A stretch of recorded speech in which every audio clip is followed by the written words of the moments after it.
ओम शांति। 4 मार्च 2023। बाबा के महावाक्य। मीठे बच्चे, तुम रूहानी यात्रा पर हो। तुम्हें देह का भान और पुरानी दुनिया को भूल वापस घर चलना है। एक बाप की याद में रहना है। प्रश्न, साक्षी हो कौन सी बात हरेक को अपने आप से पूछनी है? उत्तर, जैसे बाप साक्षी हो हरेक बच्चे की अवस्था देखते हैं कि इनकी अवस्था कैसी है। बाप को पाकर अतीन्द्रिय सुख का अनुभव करते हैं या नहीं, ऐसे अपने से पूछना है कि हम अपने आप को कितना सौभाग्यशाली समझते हैं। कितनी खुशी रहती है बाप से पूरा वर्षा लिया है, वारिस बनाई हैं। योग बल से पापों को भस्म कर पुण्य आत्मा बने हैं। गीत, रात के राही थक मत जाना। ओम शांति। ये बच्चों को समझाया हुआ है। जैसे आत्मा शांत स्वरूप है, वैसे परम पिता परमात्मा भी शांत स्वरूप है। ओम का अर्थ भी समझाया हुआ है कि ओम अर्थात अहम आत्मा मम माया। सन्यासी लोग कहते हैं अहम ब्रह्मास्मि। वह ब्रह्म को ईश्वर समझते हैं, रचना को माया कह देते हैं। अहम ब्रह्मास्मि का यह अर्थ करते हैं, परंतु है सब रॉन्ग। मनुष्य जो कुछ करते हैं सब मनुष्यों की सुनी सुनाई पर।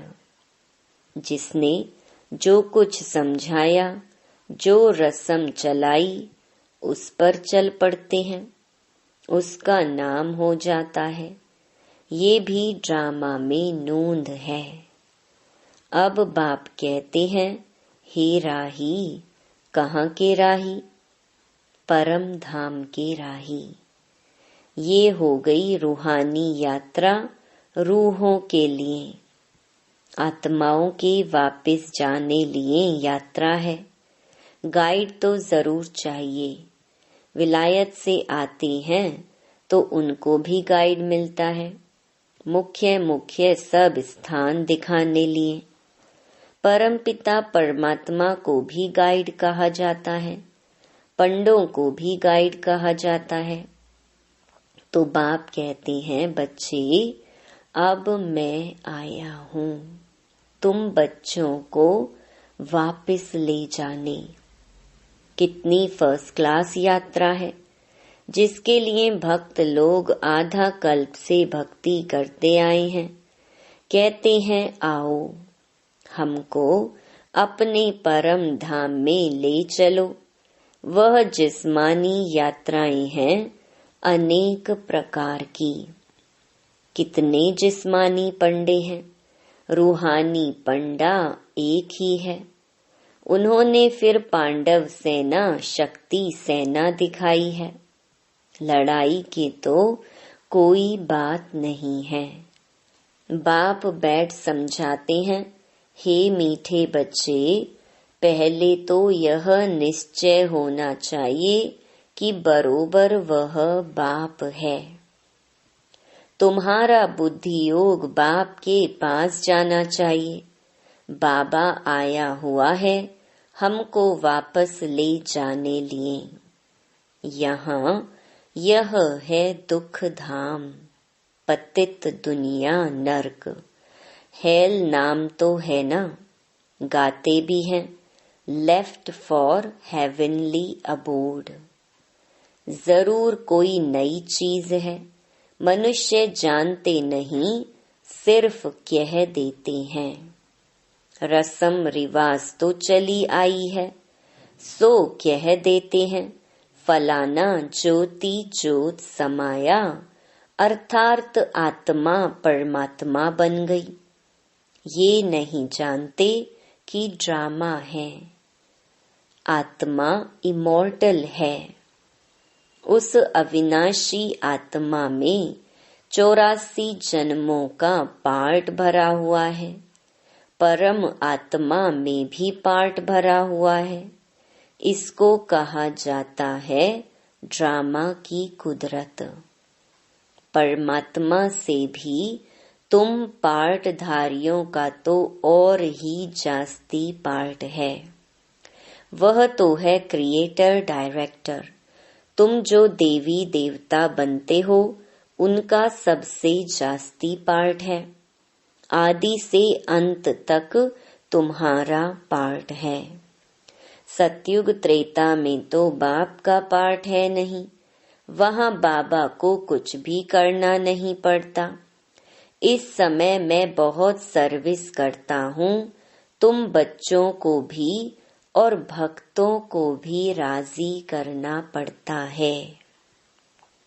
भक्तों को साक्षात्कार होता है तो वह समझते हैं बस हमने ईश्वर को पाया। भक्तों का नाम कितना है? वह है भक्तमाला और यह है रुद्रमाला। ज्ञान माला में भक्ति नहीं है।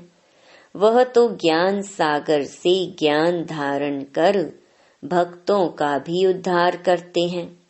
उन्हों की ही फिर रुद्रमाला बनती है। अब तुम बच्चे समझते हो हम रूहानी यात्रा पर हैं।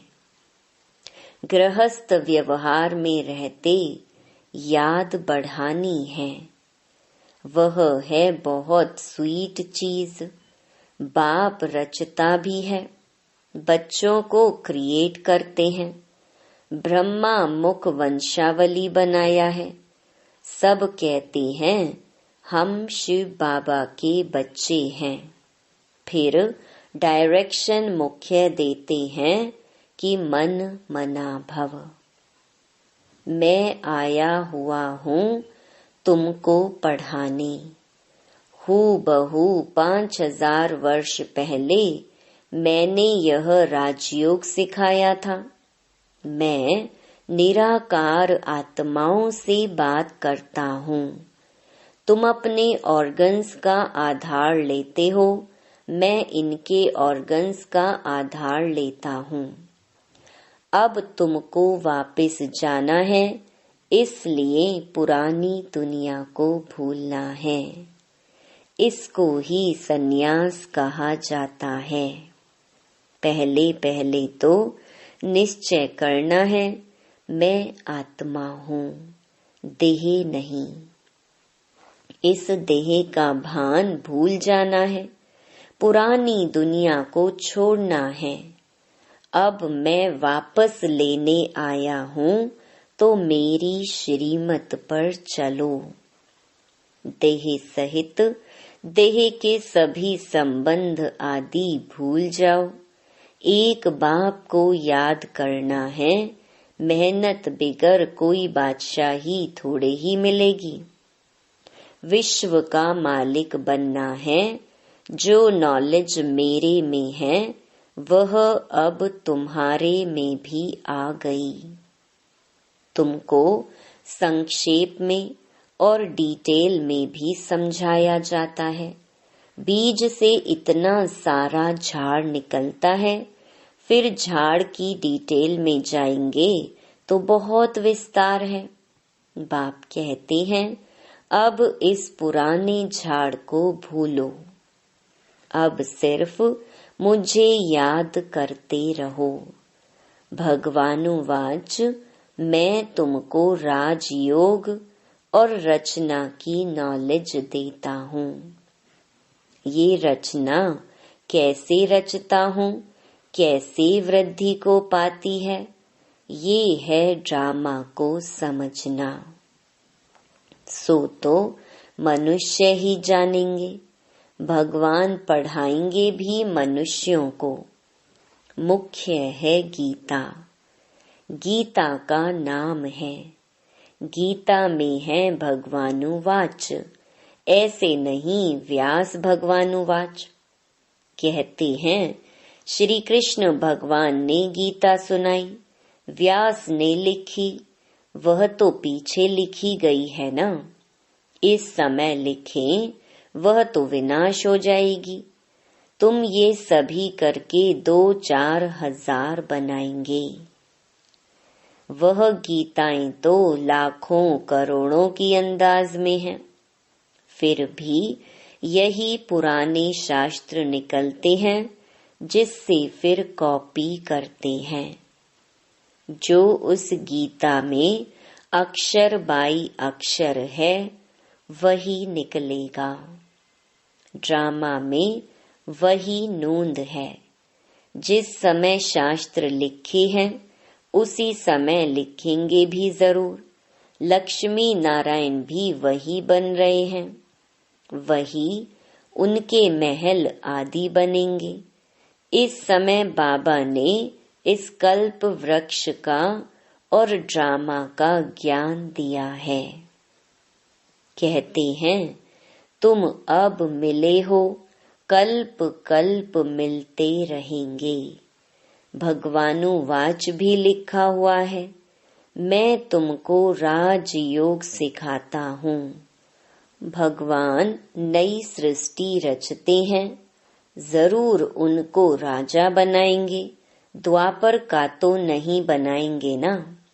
कहते हैं कल्प कल्प मैं संगम पर ही आता हूँ। गाइड तो अंत तक साथ होगा। वह गुरु लोग तो मर जाते हैं, फिर उन्हों की गद्दी चलती है। बाप कहते हैं मुझे तो तुम सबको वापस ले जाना है, मैं अपने पूरे समय पर आता हूँ। ये बातें और कोई समझा नहीं सकते हैं। मन मनाभव का अक्षर गीता में भी आदि और अंत में है। यही कहते हैं कि मुझे याद करो, मैं तुमको विश्व का मालिक इन लक्ष्मी नारायण जैसा बनाऊंगा, राजाओं का राजा बनाऊंगा। उसी सूर्यवंशी चंद्रवंशी घराने में तुम पुनर्जन्म लेंगे। अभी तुम कलयुग में हो, कलयुग से तुमको सतयुग में ले जा रहा हूँ। मैं कल्प कल्प आकर स्थापना करता हूँ, इस समय ही आऊंगा। हम भी ड्रामा के वश हैं, साक्षी हो हरेक की अवस्था को देखते हैं कि इनकी अवस्था कैसी है। बेहद के बाप को पाकर अतीन्द्रिय सुख को पाते हैं कि नहीं। हरेक अपनी दिल से पूछे, हम अपने को कितना सौभाग्यशाली समझते हैं। बाप के बच्चे बने हैं तो बाप से पूरा वर्षा लिया है। ऐसे भी नहीं बाबा सबको लक्ष्मी नारायण बनाएंगे। यह पढ़ाई है, जितना जो पुरुषार्थ करे। स्कूल में पढ़ा जाता है तो एम ऑब्जेक्ट रहती है ना। तुम जानते हो हमें 5000 वर्ष पहले मुहाफिक हूबहू बाप आकर राजयोग सिखला रहे हैं। भगवानुवाच मैं तुमको पतित मनुष्य से पावन देवता बनाता हूँ। गॉड पढ़ाते हैं तो जरूर गॉड गॉडेस बनाएंगे ना। जैसे बैरिस्टर बनाते हैं, भक्ति मार्ग में भगवती भगवान कहते हैं, परंतु हैं देवी देवताएं। आदि सनातन देवी देवता धर्म कहा जाता है। तुम जानते हो कैसे बाप आकर हमको पढ़ाते हैं। मुख्य एम ऑब्जेक्ट भी बुद्धि में है। चक्र तो बुद्धि में फिराना ही है। गृहस्थ व्यवहार में रहते पवित्र रहना है। पवित्र नहीं बनेंगे तो पवित्र दुनिया के मालिक कैसे बनेंगे? यह ड्रामा का राज और कोई समझ नहीं सकते। यह चित्र आदि भी बाप ने बनवाई हैं। बाबा थोड़े ही आर्टिस्ट था। यह चीज और कोई बनवा नहीं सकता है। यह मैप्स हैं। यह झाड़ है, बीज ऊपर है।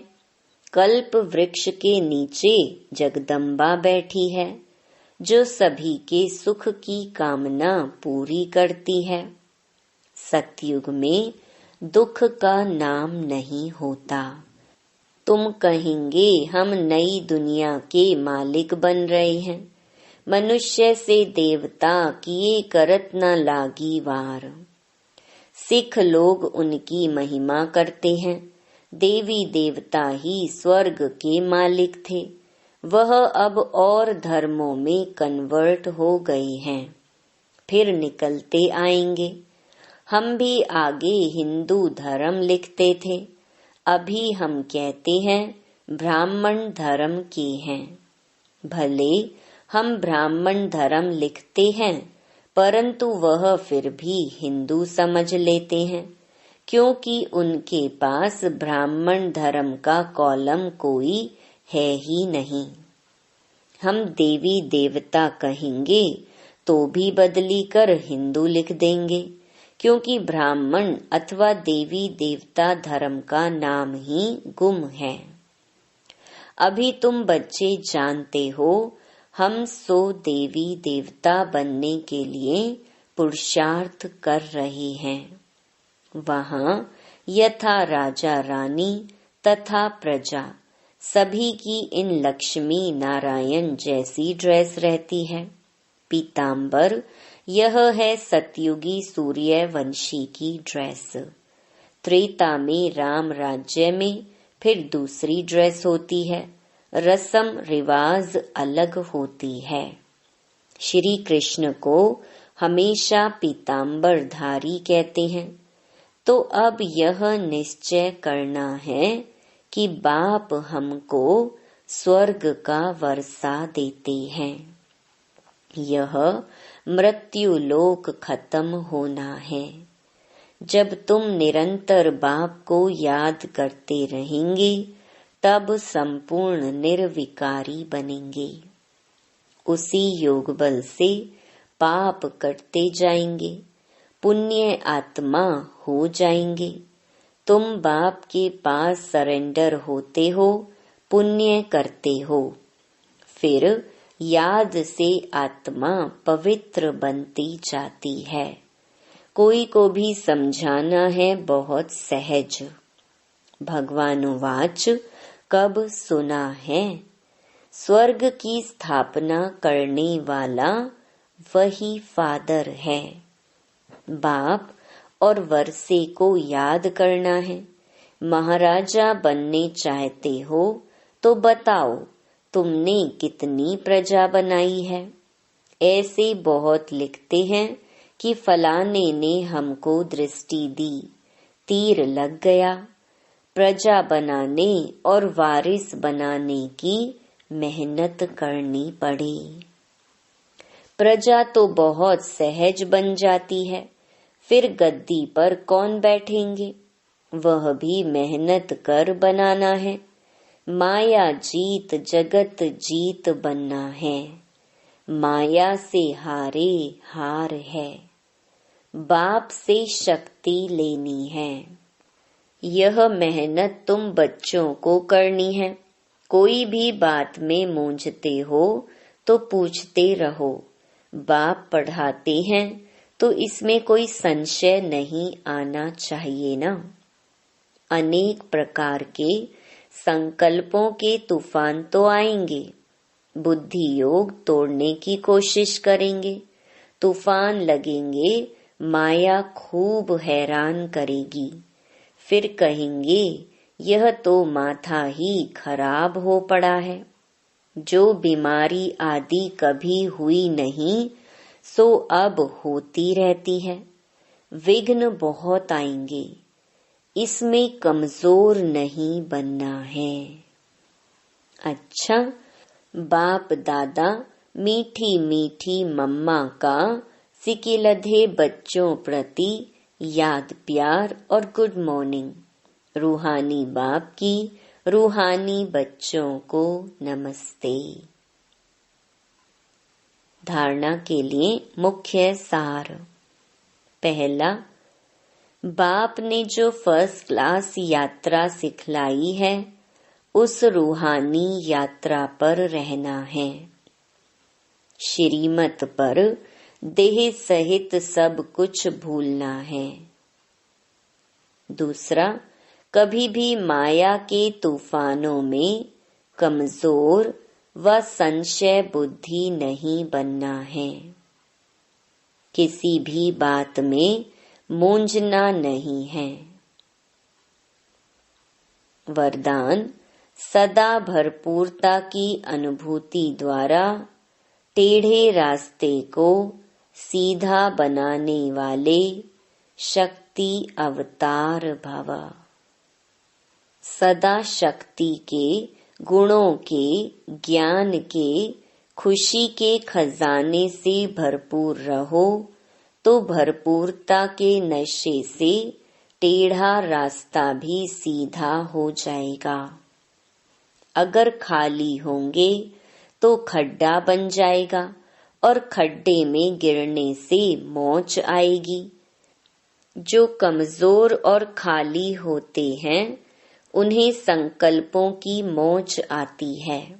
शक्ति अवतार अर्थात टेढ़े को सीधा करने का कॉन्ट्रैक्ट लेने वाले। ऐसा कॉन्ट्रैक्ट लेने वाले कभी यह नहीं कह सकते कि रास्ता टेढ़ा है।